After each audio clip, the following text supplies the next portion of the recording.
Hello and welcome.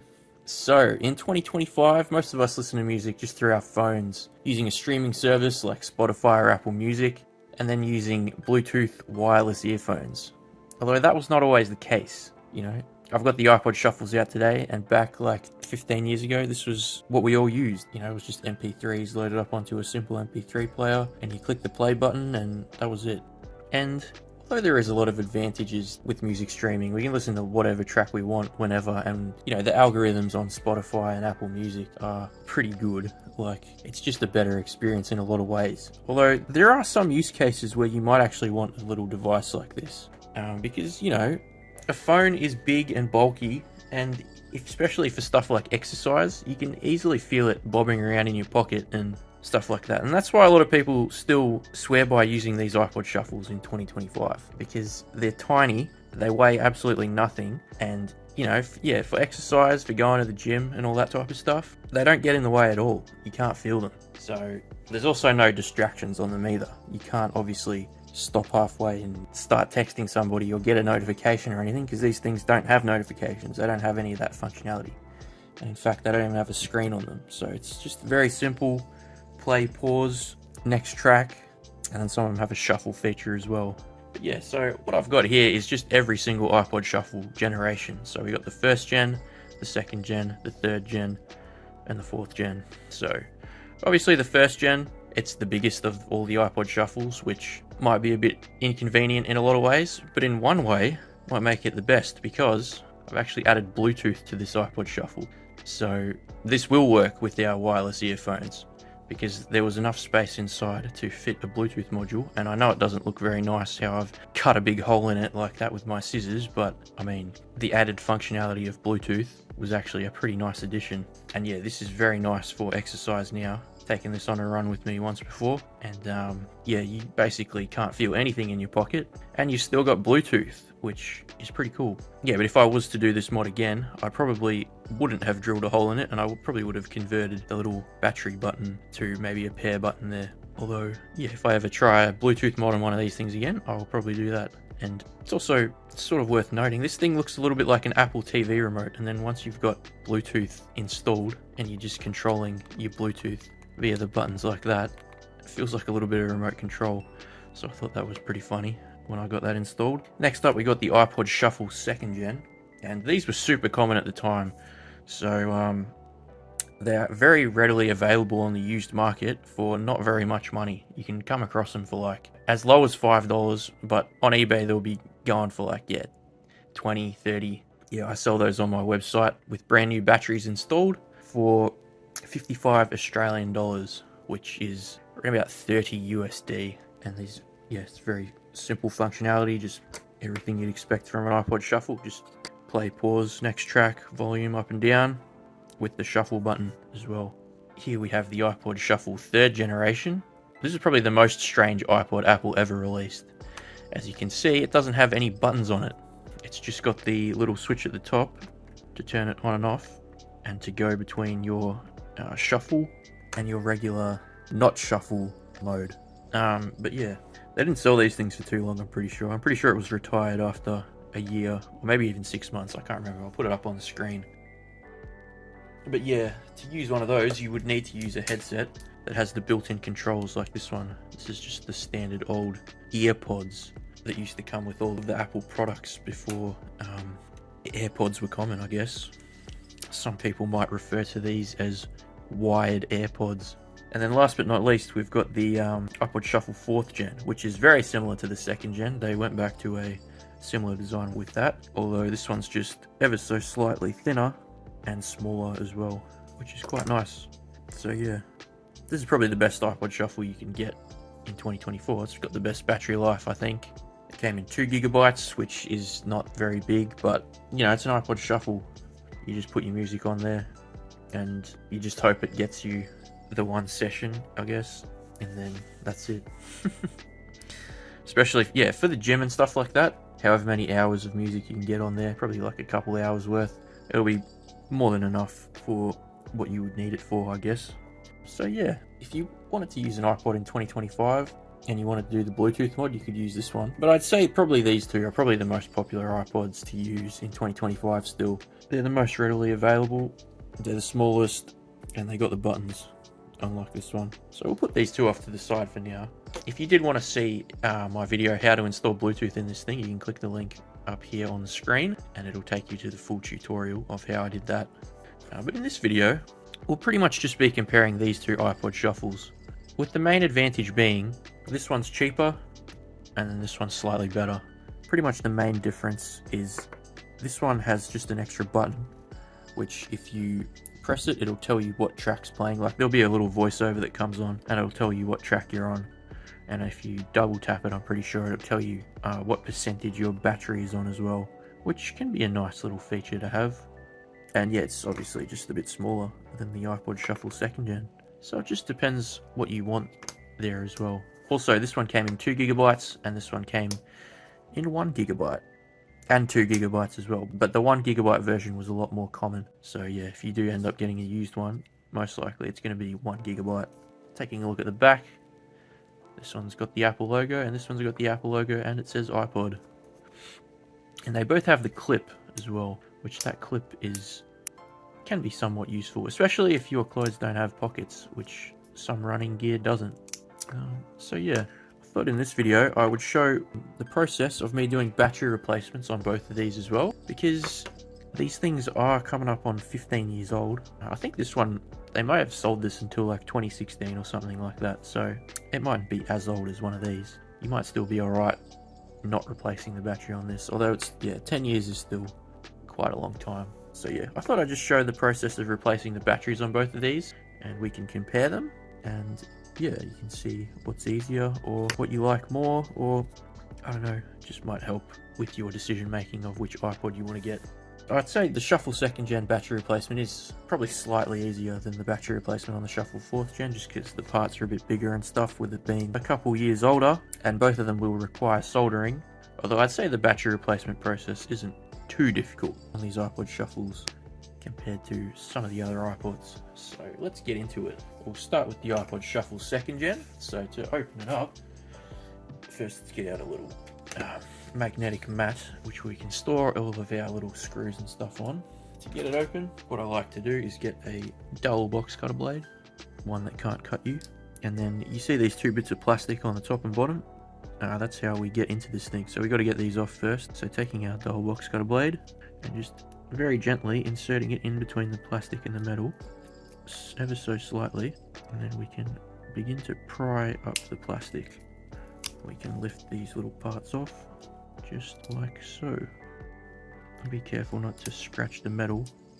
You could use a plastic tool, but I found that plastic tools can do damage to these bits of plastic. So yeah, I found the cleanest way to get in is just with one of these. And now once that's off, there are 4 different screws on the bottom. Actually, they're all the same size, so you don't have to really worry about mixing them up. Alright, and once we've got all those 4 screws removed, there's these 2 little metal brackets which we can just pull up like that. They are slightly different, and there we go. It's pretty obvious where each one went. And now for the rest of the internals, we just got to slide them out through the bottom. The bottom's the side with the headphone jack like that, or maybe it's the top, whatever, either way. It slides out the side that the headphone jack's on. And now if your battery's expanded, it might be kind of difficult to slide it out, and if that is the case, I would recommend just grabbing some tweezers and putting a slight puncture in it to deflate it. And I know some people think that's sketchy, however, I've done that hundreds of times, if not maybe even 1,000 times, who knows, without causing any fires or explosions or anything like that. So yeah, if you want to get it all apart in one piece and you do have an expanded battery, probably the safest way is just to simply puncture the battery. And if you want more information on puncturing lithium-ion batteries to deflate them, you can watch this video here where I go over it in a bit more depth. Alright, so to remove this, what we want to do is just grab some tweezers or something like that and just start pushing from this side. Now, you don't have to push very hard. It should just start moving out the bottom. Oop. Got a little bit stuck there, although we have got it all out in one piece, it seems. Now, Something I should tell you about sliding these out the bottom is you see these little things here. I think these are called coils, and there's 3 of them on the PCB here. And if you look at the thing sideways, they stick up a little bit more than all the other components, and is semi-common when removing this thing that some of those can occasionally snap off the logic board, particularly if your battery is a little bit expanded. So if they do snap off, the iPod's not going to work, but they can be soldered back on, which is a semi-difficult process, although I've done it successfully in the past a few times. So if you have gone to do a battery replacement on your iPod Shuffle 2nd Gen and you have managed to snap those off, send me a message on my website and I'll be able to get your iPod Shuffle back up and running for you. But anyways, let's get further into this little battery replacement here. So next thing is we've got to remove this battery, which is adhered down to the logic board. So what we can do is just grab a bit of this isopropyl alcohol and we'll just give it a bit of a spray back here, and that'll just, as it goes in between the battery and the PCB, it'll start weakening the adhesive a little bit. We can grab our tweezers and just go peel it up like that. It's not adhered on very hard, it's just a very small layer of adhesive that goes around the battery like that. So here we have our replacement battery for the iPod Shuffle 2nd Gen. As you can see, it's a bit different than the original one, but pretty much the exact same thing. And yeah, let's head over to the soldering iron now and we can get this installed. So first things first, to desolder this battery, what we got to do is remove this little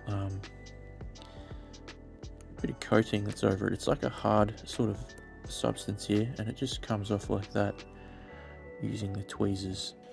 Now what we can do next is just apply some flux paste to the solder joints, and this stuff just makes the solder flow better. Now we'll turn on our fans to blow our solder away as well, because we don't want to be inhaling any of that stuff. Now just using our soldering iron. Alright. Now here we go. I like to add a little bit more solder whilst desoldering the old battery, as it just seems to make it flow a little bit easier. And now we've got that old battery off. Now we don't have to completely remove all the solder that's already on here, but it might be a good idea to scrape off what was there and then apply some new solder.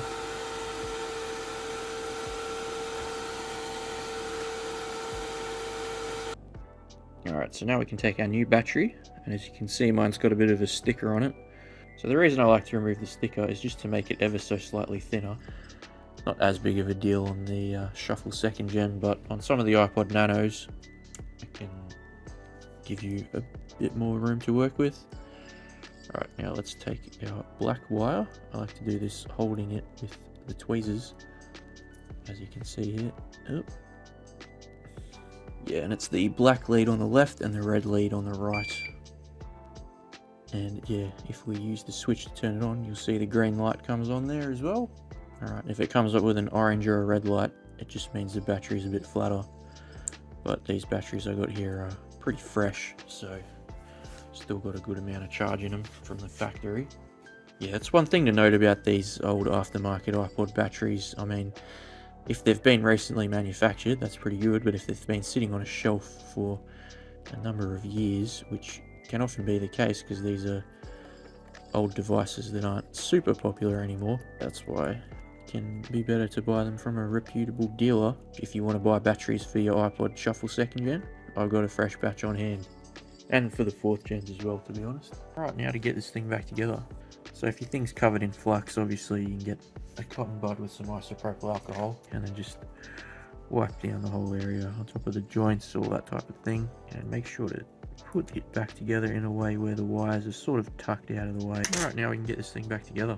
So grabbing our little housing here and simply just sliding our logic board back in.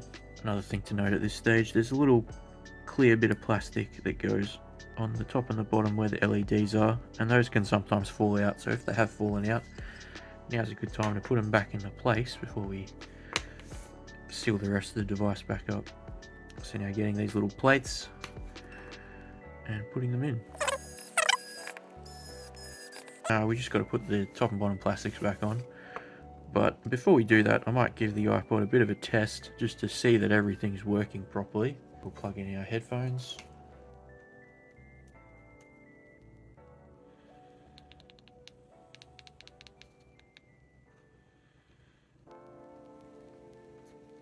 Nice, everything appears to work.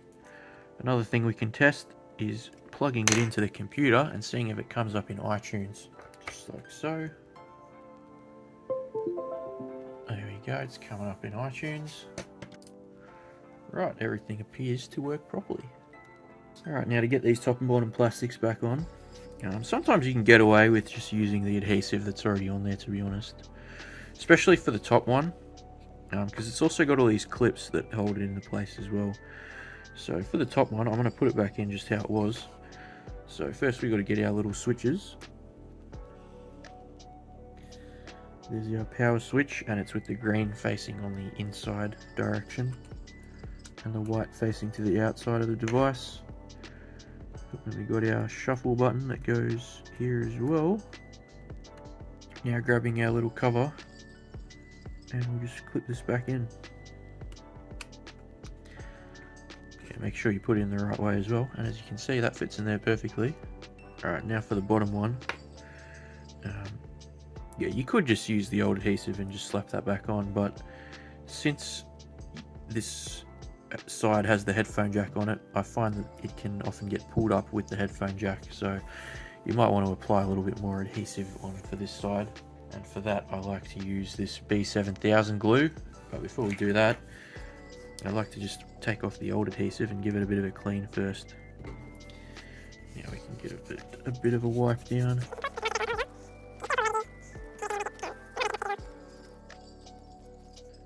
And we can do the same thing for the inside as well. Just grab one of these cotton buds with a bit of isopropyl alcohol sprayed on the end. Alright, now we can grab our B7000 glue. And I'd apply it to the plastic side. Don't have to apply it that much, just get a nice little layer going all the way around it. And get some down here on the headphone jack part. Alright, now we can put this into place. Nice.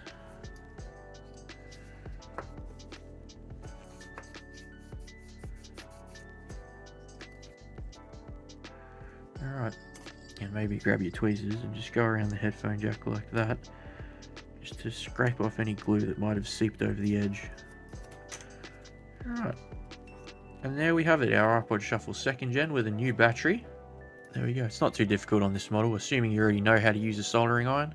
And if you don't know how to use a soldering iron, I think that might be one of my next videos. So if you want to learn how to use a soldering iron, stay tuned for that one. Now we can get this plugged in and just leave it to charge over the next sort of maybe hour or so, just to get it up to 100%. Because they usually come, the batteries usually come from the factory at about 50% charge, just because that's the most ideal percentage to store them for the long term. So yeah, let's get this plugged into the charger, and we'll move on to our iPod Shuffle 4th Gen. So as you can see, this one doesn't have the plastic parts on the top and bottom like the 2nd Gen did. So to get into this one, what we'll have to do is peel up this clip. As you can see, there's two separate pieces of metal here.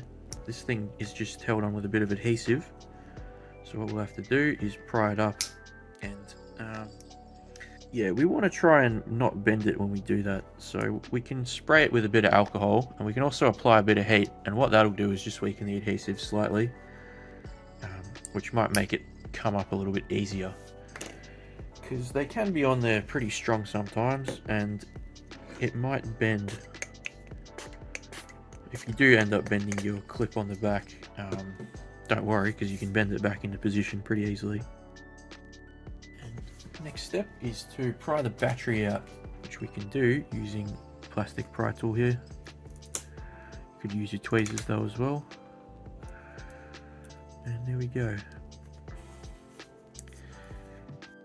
Now to remove the ribbon cable, which goes to the buttons on this iPod, just undo this little latch here like this. Now we can use the tweezers to pull this out, although sometimes this ribbon cable can be in there. somewhat tight on this model, so just be careful when you do this. There we go. Put that latch down so we don't break it. Alright, now let's undo this little screw here. And there's just one screw holding in the logic board on the Shuffle 4th gen. And then before we can get the logic board out, you might have noticed there's this little bit of plastic here that is just sitting in there loosely, so we got to remove that as well. And now to remove this logic board, it will simply slide down like this and push it through, and then we can sort of pry it up and it will come out. Now let's get out our replacement battery. Again, I like to remove the sticker on these. It says it's a 52 milliamp hour battery, which is extremely small, but it still gets quite a decent amount of battery life on this iPod. Over to the soldering iron, and we'll get this old battery removed and the new battery installed. So as with the other iPod Shuffle, as you can see, there is a bit of this gunky looking stuff. So we can just grab our tweezers and just scrape it off. I think it's on both sides as well. Now again, we can apply some flux paste here to the joints.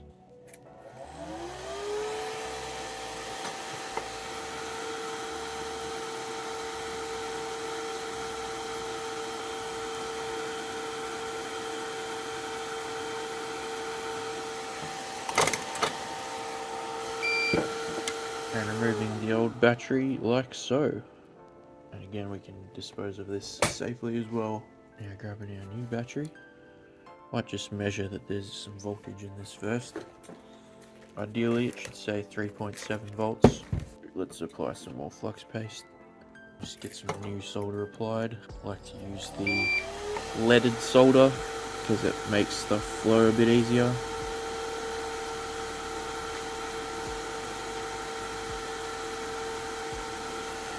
Just like that. So now to solder our new battery in, and it's just the black wire on the inside and the red wire on the outside.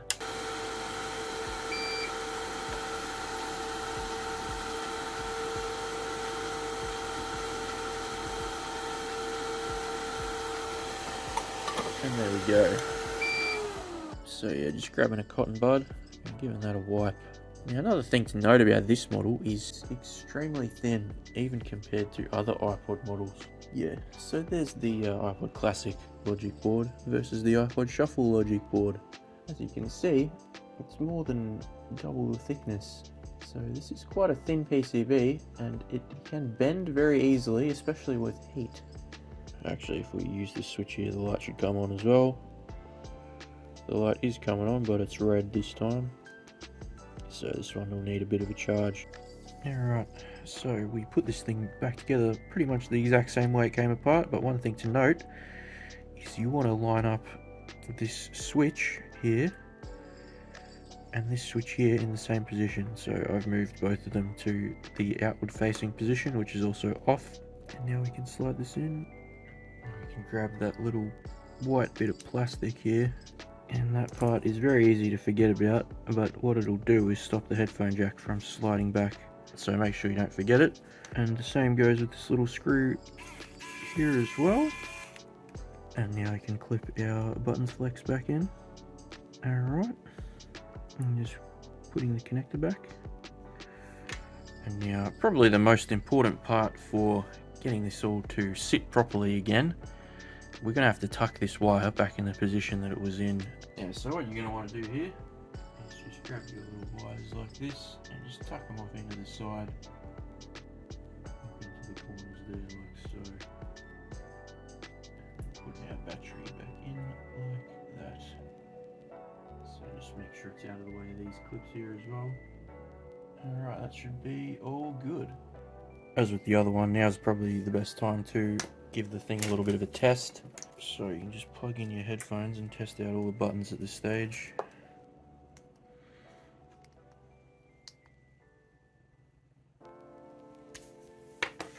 Alright, it is working, but it is saying our battery's low. So we want to get this on charge pretty quickly. So now we have a clip back here. First you want to inspect that it's not bent at all. This one might be ever so slightly bent, so what I'm going to do is push it up against the side of the table. It looks pretty much straight now. Alright, now what we can do is remove all of this old glue here that goes all the way around the outside. So yeah, just cleaning it up like this.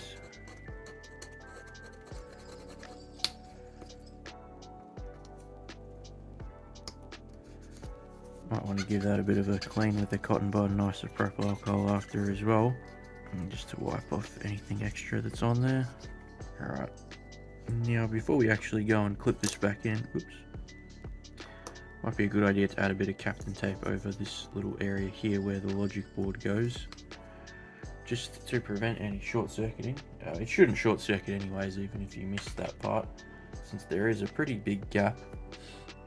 But there was something there to begin with, so which I peeled off before, that little black rubbery thing. Now we can grab some of that B7000 glue, the same stuff we used last time, and just apply a little small layer all the way around the outside. Alright, now you gotta put it in like this side first, I guess. So slide it in like this.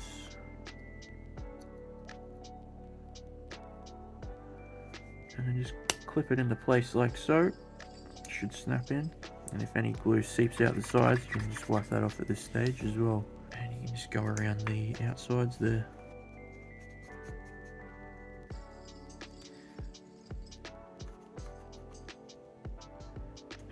Alright, so there we go. We got our iPod Shuffle 4th gen fixed as well.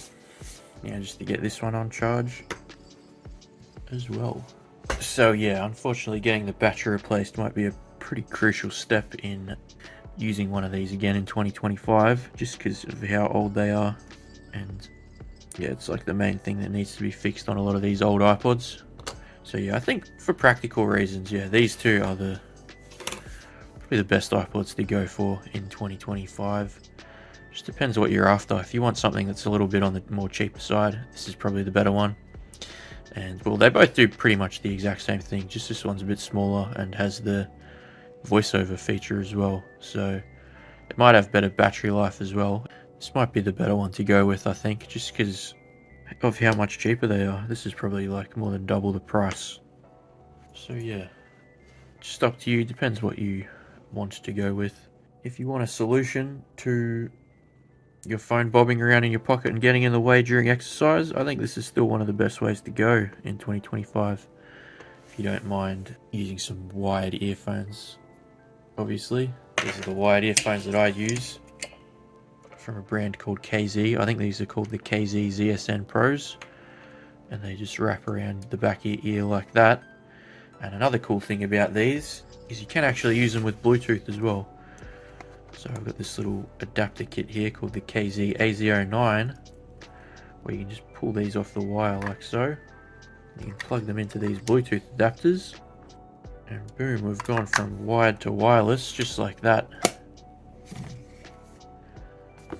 And if you did want a wireless iPod Shuffle, as you saw earlier, that can be done as well. Yeah, this iPod Nano 3, I haven't really fixed many of these before, I'm pretty sure.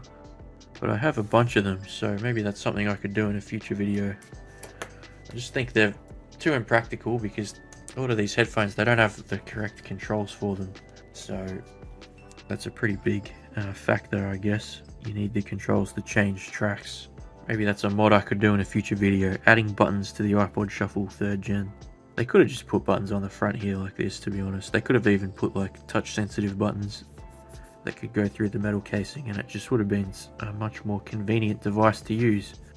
Although this thing actually looks pretty cool. It's got the clip as well. And yeah, maybe I'll do a future video on the iPod Shuffle 3rd gen, who knows.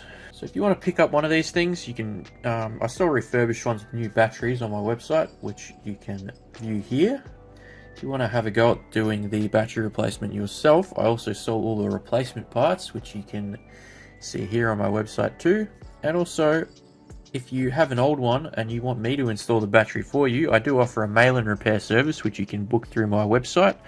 And I'll have links to book that here as well as down in the description as well. So yeah, thanks for watching this video. If you liked it, give it a like, subscribe to the channel. If you like videos about old iPods, I got videos fixing pretty much every single one if you want to check those out, as well as adding Bluetooth to a bunch of iPods as well, which you might be interested in. If you want to see the video of me adding Bluetooth to the Shuffle 1st Gen, you can check that one out here. But yeah, thanks for watching this video. Hope to see you next time. Like, subscribe, all that stuff, and bye.